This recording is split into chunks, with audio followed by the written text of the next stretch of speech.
Let's create this container style here, which basically follows flat design trends. We've got this grey background with no border, so we're not adding any harsh lines here. And we've also got this border on the bottom here. And if we just zoom in, you can see that this is curved slightly, and it almost gives a 3D effect while still maintaining that flat design look. So we're going to be building this from scratch. It's extremely easy. We only really need a few lines of CSS to achieve this. And let's go ahead and do it. Okay, so we'll start by creating our container. Notice that I've got this index.html file open. I've got a global style sheet here with nothing in it at all. And that's obviously linked in from my markup. So let's create a div with a class of container so we can reuse this style wherever we want.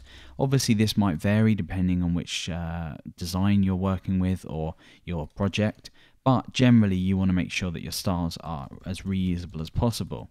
So I'm just going to call this container, and I want to start off by giving this a background. So let's give this a background of a nice grey colour. So I'm going to choose EDEFF0.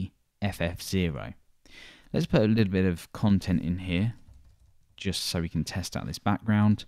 And you can see that we've got this light background. Obviously, it's a display of block by default, so we are spanning the entire width of the parent container at the moment.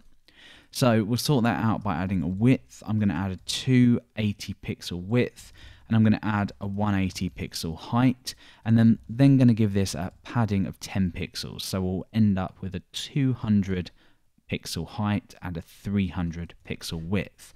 So that's the width and the height sorted. We're pretty much almost done. The only final touches we need to do is give this a border radius. And we're going to give that a border radius of 5 pixels. That just rounds out the edges nicely if we just zoom in, just so we don't get as harsh a line on the corners here. So the next thing is adding this border on the bottom. So we say border bottom, we choose a fairly large value.